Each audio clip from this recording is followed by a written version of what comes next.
नमस्कार दोस्तों, स्वागत करते हैं आपको VCI एजुकेशन पर। चलिए, इस वीडियो में हम लोग डिस्कस कर रहे थे BPSC TRE 4 के लिए और महेश वर्णवाल द्वारा लिखी गई बुक NCERT सार संग्रह को, जिसमें हम लोग शुरू किए थे इंडियन ज्योग्राफी। और इंडियन ज्योग्राफी में हम लोग भारत का सामान्य परिचय को डिस्कस कर दिए हैं और उसको अभी तक नहीं देखे हैं तो लिंक डिस्क्रिप्शन में दिया गया है, वहाँ से आप उस वीडियो को देख सकते हैं। इसी तरह करते करते हम लोग प्रत्येक वीडियो में एक एक चैप्टर समाप्त करते हुए पूरे बुक को समाप्त करने की कोशिश करेंगे। तो चलिए, सबसे पहला क्वेश्चन तो हम लोग डिस्कस कर लिए हैं। अब चलिए हम लोग नेक्स्ट चैप्टर की ओर बढ़ते हैं और नेक्स्ट चैप्टर का नाम है भौतिक विभाजन। भौतिक विभाजन को पूरी इसमें इंपॉर्टेंट क्वेश्चन जो जो भी बनेगा उसको हम लोग डिटेल डिस्कस करते हैं। पहला क्वेश्चन है कि भारतीय उपमहाद्वीप मूलतः किस भूखंड का भाग है। तो आप देख सकते हैं कि भारतीय भूखंड जो है वो गोंडवाना लैंड का भाग है। आप ये भी जानते हों कि भारत में उपलब्ध पराचुंबक के परिणाम, जिसे पैरामैग्नेटिक रिजल्ट्स कहते हैं, वहाँ से संकेत मिलता है कि प्राचीन काल में भारत भूखंड जो था वो उत्तर की ओर विस्थापित हुआ था, मतलब उत्तर की ओर बढ़ा था, जिसे भूगर्भिक दृष्टि के अनुसार भारत को 3 भागों में विभाजित किया गया था। और 3 भाग आप देख सकते हैं कि सबसे पहला भाग है जिसे हिमालय पर्वत क्षेत्र कहते हैं, दूसरा है उत्तर का मैदानी भाग और तीसरा है दक्षिण का प्रायद्वीपीय पठार।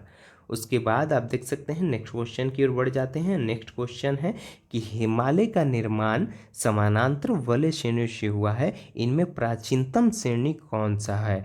मतलब कहने का है कि हिमालय का जो निर्माण हुआ था वो समानांतर वलय श्रेणियों से हुआ था, तो उसमें से प्राचीनतम श्रेणी कौन सा है। तो प्राचीनतम श्रेणी है बृहद हिमालय। उसके बाद नेक्स्ट क्वेश्चन आप देख सकते हैं, उत्तर भारत में उप हिमालय क्षेत्र के सहारे विस्तारित समतल मैदान को क्या कहा जाता है। तो समतल मैदान को भाबर कहा जाता है।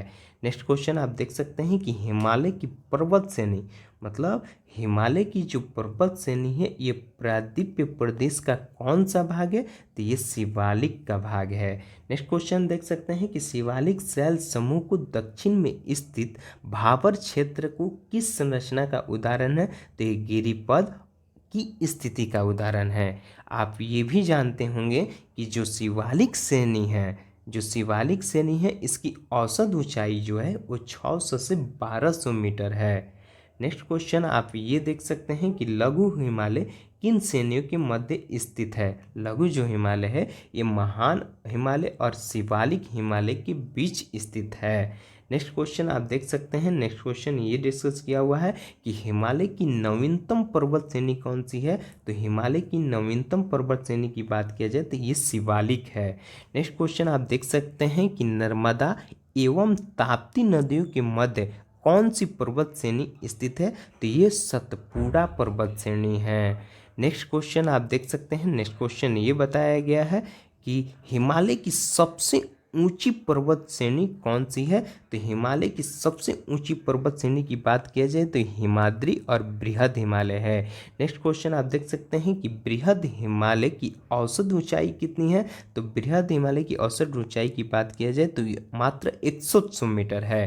नेक्स्ट क्वेश्चन आप देख सकते हैं कि पीर पंजाल श्रेणी किस राज्य में स्थित है। तो पीर पंजाल जो है वो जम्मू कश्मीर में स्थित है।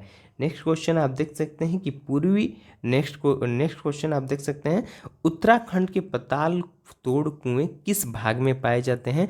तो उत्तराखंड में जो पताल तोड़ कुएं हैं वो तराई भाग में पाए जाते हैं।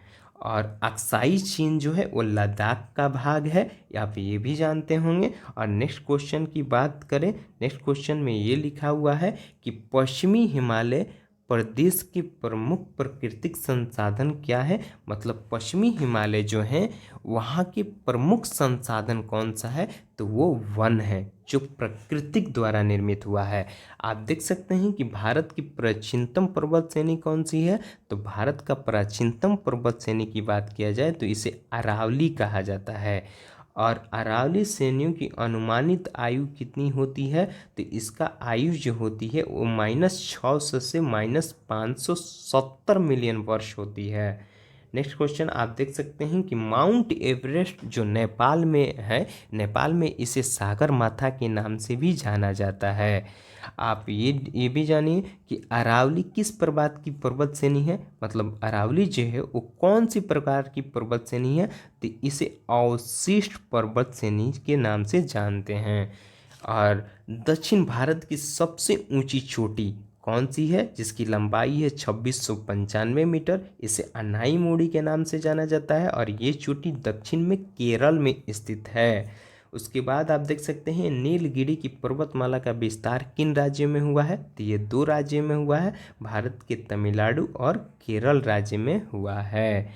नेक्स्ट क्वेश्चन आप देख सकते हैं, नेक्स्ट क्वेश्चन में ये डिस्कस किया हुआ है कि महाराष्ट्र एवं कर्नाटक के मध्य स्थित पश्चिमी घाट को किस नाम से जाना जाता है, तो इसे कोंकण तट के नाम से जाना जाता है। नेक्स्ट क्वेश्चन की बात किया जाए तो इलायची की जो पहाड़ी होती है वो किन राज्यों के मध्य सीमा बनाती है, तो ये केरल और तमिलनाडु राज्यों के बीच सीमा बनाती है। नेक्स्ट क्वेश्चन आप देख सकते हैं कि यहाँ पर लिखा हुआ है कि सेवराई पहाड़ी किस राज्य में स्थित है, तो सेवराई जो पहाड़ी है वो तमिलनाडु में स्थित है। नेक्स्ट क्वेश्चन आप देख सकते हैं, नेक्स्ट क्वेश्चन यहाँ पर लिखा है कि भारत की सर्वोच्च पर्वत चोटी कौन सी है, तो भारत की सर्वोच्च पर्वत चोटी की बात किया जाए तो इसे केटू कहा जाता है और इसकी ऊंचाई है जो 8611 मीटर है। आप ये भी जानिए, बहुत ही इम्पोर्टेंट है।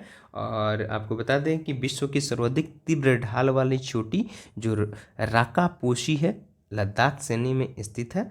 और नेक्स्ट क्वेश्चन की बात किया जाए